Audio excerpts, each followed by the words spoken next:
సరే పవన్ కళ్యాణ్ గారు తెలంగాణ మీద దిష్టి కలిగిందని ఆంధ్రాకి దిష్టి కలిగిందని చెప్పి పవన్ కళ్యాణ్ కళ్యాణ్ లాంటి వ్యక్తి ఒక స్థాయిలో ఉండి ముఖ్యమంత్రి స్థాయిలో వ్యక్తి అలా మాట్లాడాల్సింది కాదు.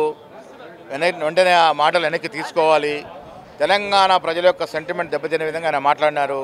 ఆయన ఈ స్థాయికి రావడానికి తెలంగాణ ప్రజలే కారకులు. తెలంగాణ వారికి అభిమానుల వల్లనే ఇవాళ ఆ స్థాయికి వచ్చినారు, డిప్యూటీ ముఖ్యమంత్రి కాగలిగినారు. రాజకీయ నాయకులు కానీ సినీ తారలు కానీ ఇంకెవరైనా పెద్ద పదవులు ఉన్న వ్యక్తులు మాట్లాడేటప్పుడు చాలా జాగ్రత్తగా మాట్లాడాలి. ఇలా తెలంగాణ ఆంధ్ర భౌగోళికం విడిపోయినా మేమెప్పుడు విడిపోయిన విధంగా భావించట్లేదు. తెలుగు వారమందరం కలిసే ఉన్నాం. కలిసికట్టుగా ముందుకు పోవాలి, కలిసికట్టుగా అభివృద్ధి చెందాలి. రెండు రాష్ట్రాలు అభివృద్ధి చెందాలని కోరుకున్న వ్యక్తులం మేము.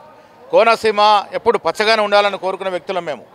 కన్నర చేయడం జిస్తాలు కూడా ఆయన మాట్లాడడం చాలా విడ్డూరంగా ఉంది. తక్షణమే మాటలు వెనక్కి తీసుకోవాలి. తెలంగాణ ప్రజలకు క్షమాపణ చెప్పాలి. మీరు 2 సంవత్సరాలు అధికారంలో వచ్చి కానీ మీరు ఇచ్చిన హామీలు కూడా ఏవి అమలు కావట్లేదు. హామీలు అమలు కావట్లేదని ప్రతిపక్షాలను బీఆర్ఎస్ వాళ్ళు కూడా 25,000 మెజార్టీ ఇచ్చినారా మాకు జూబ్లీహిల్స్ ఎన్నికల్లో? 6 గ్యారంటీల్లో 80% పైగా మేము ఇచ్చిన వాగ్దానాన్ని పూరించగలిగినాం. ఎందుకు పూరించగలిగినాం? ప్రజల ఆశల మేరకు, ఆకాంక్షల మేరకు పనిచేస్తూ ఉన్నాం. 7.5-8 లక్షల కోట్ల అప్పుంచిపోతే కూడా అప్పును అధిగమిస్తూ సంక్షేమం అభివృద్ధి ఇవ్వగలుగుతున్నాం. హెల్త్ భూముల పైన కూడా మీ పైన గవర్నర్ ఫిర్యాదు చేసే కార్యక్రమాలు చేస్తే ఆ రకమైన ఆరోపణలు వస్తాయి. ఇవన్నీ కామనే దీంట్లో.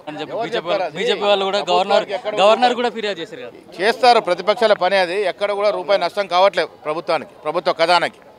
అంటే కొత్త డీసీసీలకు మీరు ఇచ్చిన దిశానిర్దేశం. డీసీసీ అధ్యక్ష పదవి ప్రామాణికమైన పదవి.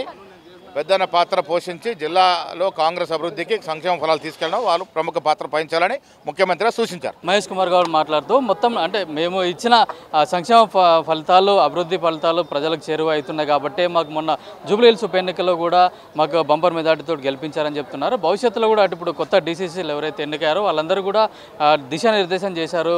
కాంగ్రెస్ పార్టీ బలోపేతాన్ని కూడా వాళ్ళందరూ కృషి చేస్తారని చెప్పి కూడా చెప్తున్నారు. కెమెరామెన్ తరుణ్తో కిరణ్ కుమార్, గాంధీ భవన్, హైదరాబాద్.